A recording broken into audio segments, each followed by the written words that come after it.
Welcome everyone to the Moisky News for July the 27th, 2020. Today we're going to continue talking about Brexit, because coronavirus hid it from us, but now coronavirus is naffing off for a moment.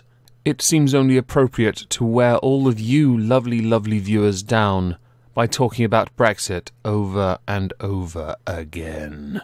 The National Federation of Fishermen's Organisation CEO Barney Diaz has warned Michel Barnier that the EU's attempt to continue exploiting the UK-EU relationship, like they have for the past 40 years, is coming to an end. Being quoted as saying, "The changed legal position at the end of the transition period is that the EU and UK vessels no longer have automatic access to each other's waters.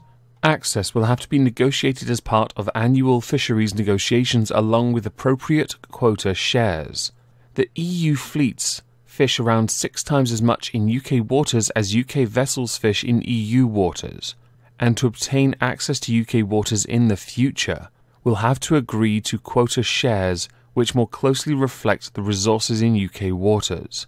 Understandably, Michel Barnier does not like this, but the fact is that the UK has been trapped in an asymmetric and exploitative relationship with the EU on fisheries for 40 years. And that is about to end. To give this some perspective, a government report in 2015 found that EU vessels caught 683,000 tonnes of fish, which is worth almost $500 million in UK waters. But UK boats only brought in 111,000 tonnes, worth about the same in millions of pounds, from EU member states' waters.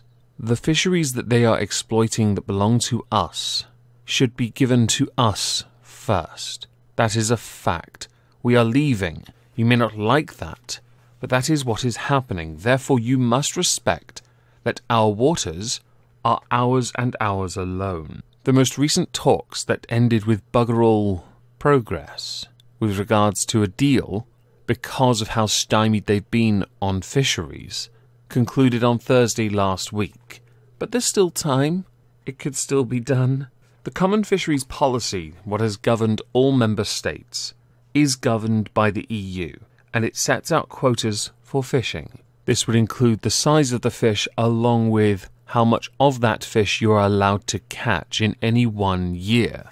Each member state is allowed to control an area of sea extending 12 miles out from their coastline. The rest of the European Economic Zone is shared. Barnier, ever the top-tier pro-Europhile diplomat, has blamed the United Kingdom for their totes grown-up stance of holding a mirror up at the EU and saying, "Oh look, you've done this to us.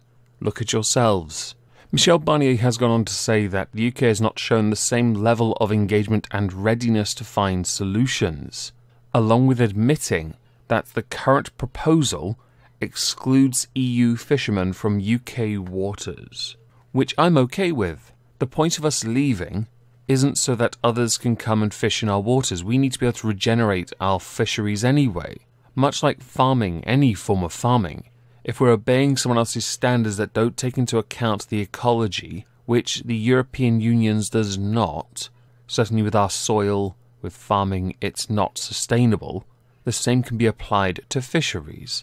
Clearly, we have in the United Kingdom a fantastic reserve, and it is only right UK fishermen be given the right to fish it first. Because, honestly, Britannia rules the waves. It's in the song. Well, 12 miles of it off our coastline. Angela Merkel, while also conceding that no deal is now inevitable, has called on the United Kingdom to show more realism in Brexit negotiations. But her interpretation, much like the rest of the Europhiles, is for us to acquiesce to them, and not for them to respect we will not be a member. Therefore, what is ours is not theirs. This is not a marriage where everything belongs to the wife, literally everything. It is, we are divorcing you, you don't get anything, but we can still trade if you really want. But we're not going to be bent over by you. It is quite interesting to me that while this is also going on, the EU is looking for a way to introduce a legal mechanism.